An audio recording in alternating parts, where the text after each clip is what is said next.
नियोजित विकास की राजनीति। आज हम बात करेंगे नियोजित विकास का अर्थ क्या है। नियोजित विकास से अभिप्राय है निश्चित समय में निर्धारित संसाधनों द्वारा निर्धारित लक्ष्यों की प्राप्ति करना। नियोजित विकास शब्द का प्रयोग 1917 की रूसी क्रांति के पश्चात विकास के सोवियत मॉडल के अंतर्गत किया गया। चूंकि पंडित नेहरू पर समाजवादी विचारों का काफी प्रभाव था, इसलिए उन्होंने नियोजित विकास की धारणा को भारत के पक्ष में भी प्रयोग करने का निश्चय किया। पंडित नेहरू के शब्दों में नियोजित विकास का अर्थ चरणबद्ध विकास से है। दूसरी परिभाषा एम.एन. राय के शब्दों में नियोजित विकास से हमारा अभिप्राय समाज के सर्वांगीण विकास से है, जिसका प्रभाव जन सामान्य अनुभव कर सके। समाज का नियोजन में विश्वास उसमें ही हो सकता है जब यह सामाजिक आर्थिक विकास में परिवर्तन का उपकरण सिद्ध हो। विकास के प्रतिमान क्या है? दुनिया में विकास के मुख्यतः दो मॉडल हैं। पहला विकास का पूंजीवादी प्रतिमान और दूसरा है विकास का समाजवादी प्रतिमान। इसके अतिरिक्त दो अन्य मॉडल कल्याणकारी और गांधीवादी भी हैं। तो विकास के चारों प्रतिमान जो है वो इस प्रकार हैं।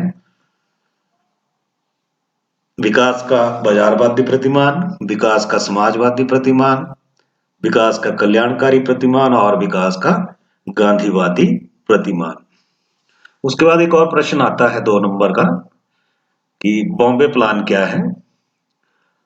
1944 में निजी निवेशकों और उद्योगपतियों का एक समूह संगठित हुआ, जिसने देश में नियोजित अर्थव्यवस्था को संचालित करने का एक प्रस्ताव तैयार किया था। ये क्योंकि बॉम्बे में हुआ था, इसलिए इसको बॉम्बे प्लान कहा जाता है।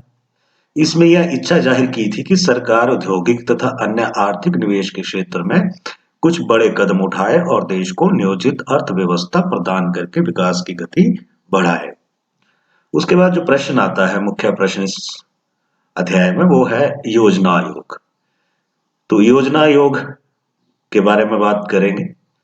स्वतंत्रता प्राप्ति के पश्चात सरकार ने लोगों के सार्वभौमिक विकास के लिए नियोजित विकास का आश्रय लिया।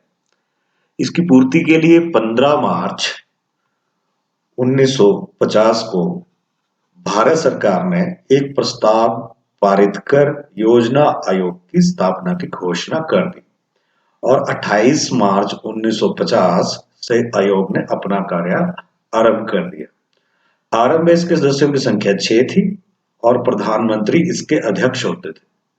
बाद में इसके सदस्यों की संख्या में निरंतर वृद्धि होती चली गई। योजना आयोग की समाप्ति तक इसके सदस्यों की संख्या 17 तक पहुंच गई थी। योजना आयोग के 7 पूर्णकालिक तथा 7 अल्पकालिक सदस्य नियुक्त किए गए थे। अल्पकालीन सदस्यों में केंद्रीय मंत्री होते थे। प्रधानमंत्री आयोग का पदेन अध्यक्ष होता था। पदेन अध्यक्ष या एक्स ऑफिसियो चेयरमैन का मतलब है कि जो भी इस पद पे आएगा, यानी प्रधानमंत्री बनेगा, वो योजना आयोग का अध्यक्ष होगा। अध्यक्ष के अतिरिक्त उपाध्यक्ष के पद की भी व्यवस्था की गई थी।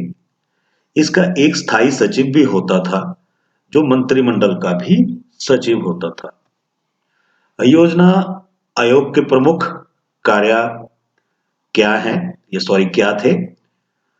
सबसे पहले देश में विद्यमान स्रोतों का प्रभावशाली और संतुलित प्रयोग करने हेतु पंचवर्षीय योजनाओं का निर्माण करना।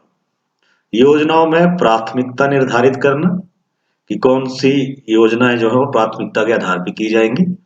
राष्ट्रीय स्रोतों का अनुमान लगाना और उन्हें प्रयोग के विषय में ढंगों की खोज करना।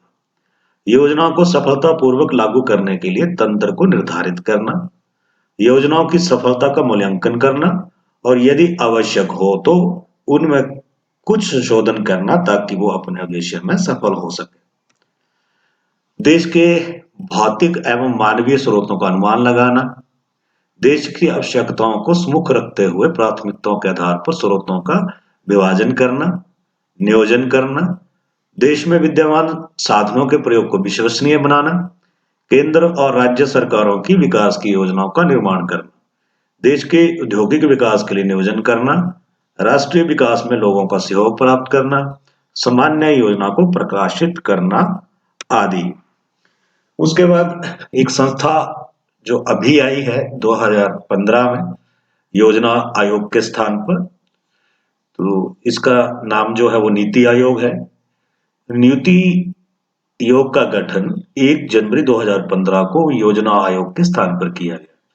इसे राष्ट्रीय भारत परिवर्तन संस्थान के नाम से भी जाना जाता है, national institute for transforming India. ये जो शब्द हैं इन्हीं के पहले, जैसे नेशनल से एन, इंस्टीट्यूट से आई, ट्रांसफॉर्मिंग से टी और इंडिया से आई करके नीति बना। यह सरकार के थिंक टैंक के रूप में कार्य करेगा। प्रधानमंत्री इसके पदेन अध्यक्ष होंगे। इसकी एक गवर्निंग काउंसिल होगी जिसमें राज्यों के मुख्यमंत्री और जिन केंद्र शासित प्रदेशों में मुख्यमंत्री का पद नहीं के उपराज्यपाल हिस्सा लेंगे। उपाध्यक्ष की नियुक्ति प्रधानमंत्री द्वारा की जाएगी। इसके 3 पूर्णकालिक और वर्तमान में 4 पदेन सदस्य हैं जो मंत्रिमंडल से ही चुने जाते हैं। नीति आयोग की प्रशासनिक संरचना क्या है? सबसे पहले इसमें एक अध्यक्ष होगा जो प्रधानमंत्री होंगे, उपाध्यक्ष जो प्रधानमंत्री नियुक्त करेंगे, संचालन परिषद होगी, इसमें सभी राज्यों के मुख्यमंत्री और केंद्र शासित प्रदेशों के उपराज्यपाल। तदर्थ सदस्य होंगे अग्रणी अनुसंधान संस्थानों से बारी बारी से 2 पदेन सदस्य। उसके बाद पदेन सदस्य प्रधानमंत्री द्वारा नामित केंद्रीय मंत्रिपरिषद के अधिकतम 4 सदस्य और विशेष आमंत्रित सदस्यों में प्रधानमंत्री द्वारा नामित विभिन्न क्षेत्रों से नामित व्यक्ति।